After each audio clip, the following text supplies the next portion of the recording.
Hello, everyone.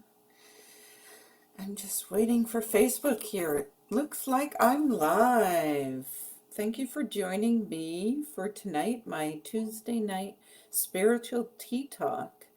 Tonight, I want to talk about choices. It's something that came up in a recent reading, and I wanted to come and share with you guys um, my perspective of what choices mean. But let me introduce myself in case someone's new and doesn't know much about me. My name's Kathy. I'm a tea leaf and tarot reader. I've been doing that professionally almost 5 years now, and enjoying providing insights and guidance for people into making choices. There we go. Let's tie it all together. Um, as well, I'm a sipology or steep tea consultant and providing quality loose leaf tea and tea accessories. And if you missed the announcement yesterday, we have our new fall and winter catalog that's now available. I love all of these spicy, cinnamon, eggnog, those types of tea. So I always look forward to this catalog and some new accessories and new things in our Heal Thyself line. So check out my video on the unboxing if you haven't had a chance, or check out my website and find out all the great products that are here. But tonight, let's talk about choices. And it's an interesting topic because most people at some point in their life, maybe not all times, we think we don't have choices. But we do. We always can decide whether we want to turn left or turn right. We want to go, this way or that way. Oh, hi. Glad you could join me. Most people think that, um, as I said, not all times, but at one point or another, you hear a lot where people are saying, I don't have any choice. I have to do this or I have to do that. And, maybe it's coming up because of uh, the vaccine, but that wasn't what I was talking to my client in particular about. But we always have a choice. So you can start your day with a smile, or you can start your day hurrying around and thinking about all those things that you need to do. You can choose whether or not you want to exercise today or not exercise, whether you want to go full out or do a half. You can choose whether or not you're going to eat that piece of cake, or you're going to have a salad or vegetables or whatever is, your preference. And no judgment here, but the key to this is the fact that you do get to choose. So, as much as we like to think that we're being forced or that we have to do something, like, do you have to go to work today? Yes, no, maybe. um, but it's always a choice. And even though you're there, so let's say you are at a job that you don't enjoy anymore, um, then you have a choice whether or not you want to be happy there. Maybe there's something else that you can learn. Maybe there's some opportunity in another department. How can you make the best of that situation, I guess is what I'm saying, as opposed to thinking that you have no options, that you have no choice in what you're doing. Um, we always have the ability to choose. We always have, especially in our mind, we always have the ability to decide whether or not we're going to make it a sunny day or are we going to make it a dreary day. And that has nothing to do with whether the sun shines or whether it's raining out or not. We have choices and we have the ability to change our circumstances and change how we feel about things. So, don't know if anybody has any questions or any comments on that. I'd love to hear what that brings up for you when I say the word choice. Do you feel like you have lots of choices, or do you feel like you're stuck right now and there's not a whole lot available to you? From the metaphysical point of view, we have millions of choices, if not hundreds or tens of choices every single day that we can make to change our direction, to improve our life, to do what we want to do. So I'm going to ask you guys to choose joy and happiness over worry or doubt. One of the biggest choices that I've made in the last little while is choosing, all right, thank you for the confirmation, is choosing what I want to feel and not letting other people's influence, shall we say, or their circumstances dictate how I'm going to feel and how I'm going to do things. So we can't control everything, and I'm not talking about control, but I'm talking about the fact that we always have a choice. So, oh, Allison, too, thank you for coming. Yeah. Complicated aspects, yeah. So I'm here just to kind of make you think a little bit more about what you're choosing and whether or not you're happy with that choice, or is there another choice that you could make.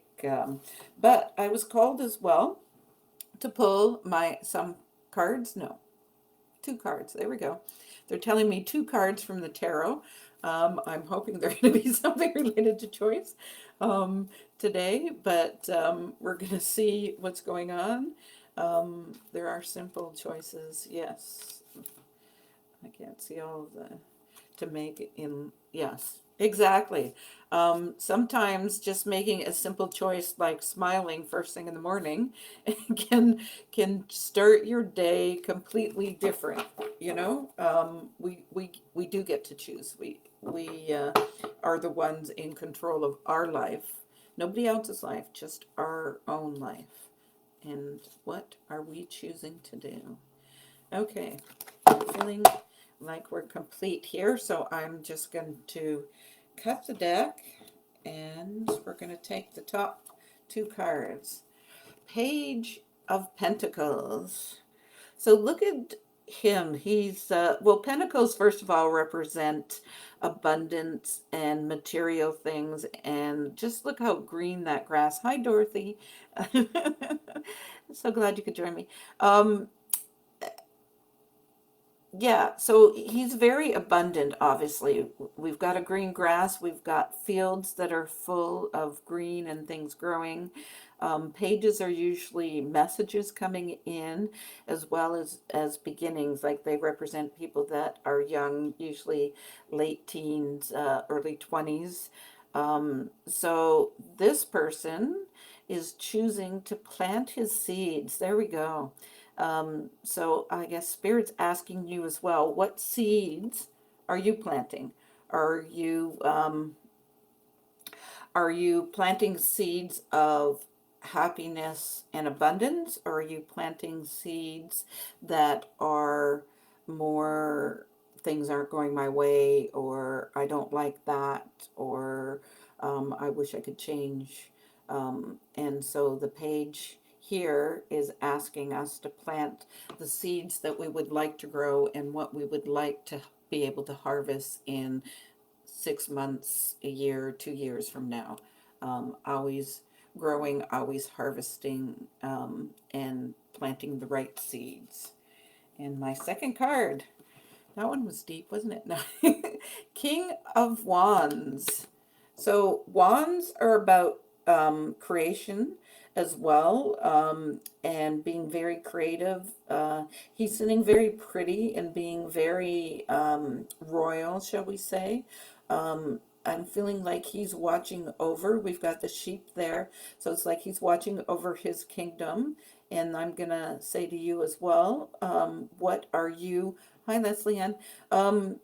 What are you watching over, and I'm going to relate that to our mind. So how are we watching what's coming in, watching what's what we are doing? So, for example, the news. Do you watch the news? Do you enjoy watching the news?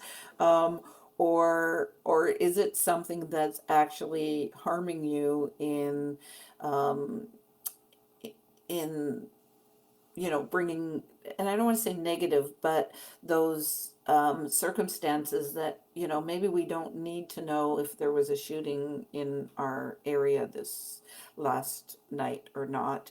I'm not saying we hide from things, but sometimes watching the news is not good for our mental health. So I think he, even though to me it looks like a she because of the hair, he is asking you to be careful about what you're watching over, what you're doing mentally for your health, for yourself. So I have I have a little cheat sheet here too, so I'm just going to double check if we've got any different messages.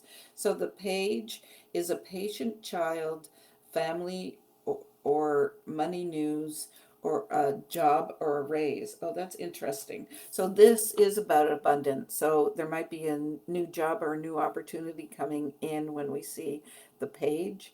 But he also wants you to plant your seed so that those sort of things can grow. And the King of Wands, oh, sorry, a alpha male, a bold leader, power, charm, and courage. There you go. And I'm going to take that courage and ask you to maybe not fit in with the rest of everyone else. Do your own thing, plant your own seeds again, and make sure that you are doing what's best for you and not necessarily what's best for everyone else. But, you know, and even if people call you selfish, to me, selfish is actually a good term because that means that you're doing that self care. You're actually being good to yourself. And the saying is, you can't feed. No, wait, you can't pour from a empty cup. There we go. That's the saying. So unless you fill your cup, you can't give to others. So let's all be a little bit selfish and not follow the ways of the common man. And I don't mean that in any derogatory, just that we don't want to be sheep. We want to be the leaders. So that's our message for today. When we're making choices, hopefully that helps you make some good choices and provide you some guidance. And I'm going to remind you, of course, in case you didn't know, I provide 30 and 60-minute tea leaf or tarot readings. And you can do that actually right through Facebook if you're on Facebook, or if you're watching me on YouTube, you can find me on Facebook, and can book those directly through there. I have an announcement as well that I'm now offering people in-person readings, which I haven't done in a while. I've had one or two close friends in the last year and a half but other than that, I'm actually open to having people in my place, and with cross my fingers that everything's organized and ready for them on Friday is the day that I'm officially doing that, and then going forward, unless something happens with COVID, but I don't foresee that happening anytime soon. So all of us fully vaxxed people should be able to move forward with what we're doing, and hopefully there's no hiccups going on there. But yeah, I'm excited to be able to offer in-person readings as opposed to on Zoom. Even though I have loved the Zoom and they have worked very well and people are getting great messages, the feedback has been wonderful. So I thank everyone for watching, and again, you can always reach out to me if you have any questions, and I appreciate your comments and everyone that joined me tonight. Take care. Bye.